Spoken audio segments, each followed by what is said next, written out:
अगर तुमसे कोई पूछे कि जिंदगी में सबसे ताकतवर चीज क्या है, तो तुम क्या जवाब दोगे? पैसा, ताकत, रिश्ते, किस्मत? नहीं। इन सब के पीछे जो असली शक्ति छिपी है, उसका नाम है बुद्धि। और बुद्धि की पहचान एक ही बात से होती है।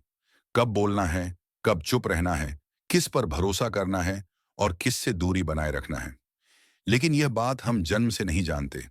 ये समझ धीरे धीरे आती है, या फिर किसी ऐसे ज्ञान से आती है जो समय की सीमा को तोड़कर आज भी उतना ही प्रासंगिक है जितना हजारों साल पहले था। आज तुम उसी ज्ञान के द्वार पर खड़े हो। आचार्य चाणक्य के मंत्रों के सामने कहा जाता है कि चाणक्य सिर्फ एक शिक्षक नहीं थे। वह मन के गुप्त मार्गों को समझने वाले महान ज्ञानी थे। उनकी आंखें इतनी तीक्ष्ण थीं कि इंसान का भविष्य उनके चेहरे से पढ़ लेते थे।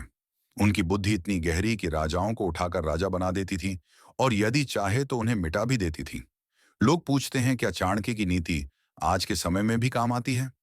तभी कोई धीरे से मुस्कुराकर कहता है, समय बदलता है, इंसान नहीं। यही कारण है कि उनकी बातें आज भी उतनी ही तीखी चोट करती हैं जितनी तब करती थी। और आज तुम उन मंत्रों में से एक ऐसे मंत्र को सुनने वाले हो जो इंसान को दो ही रास्तों पर ले जाता है। या तो उसे महान बना देता है, या फिर बिल्कुल अकेला छोड़ देता है। क्योंकि बुद्धि सिर्फ एक गुण नहीं, एक हथियार है। और हथियार हमेशा या तो सुरक्षा देता है या विनाश करता है। लेकिन उससे पहले मैं तुमसे एक सवाल पूछना चाहता हूं। क्या तुम सच में बुद्धिमान बनना चाहते हो?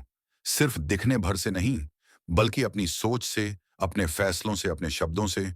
क्योंकि बुद्धिमान बनना आसान नहीं है।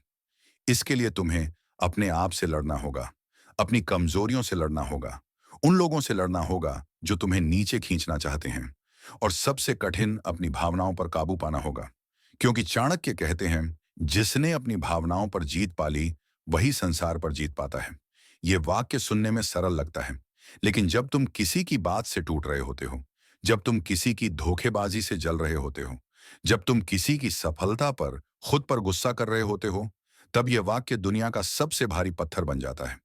यही असली परीक्षा है। यही बुद्धि का जन्म स्थान है।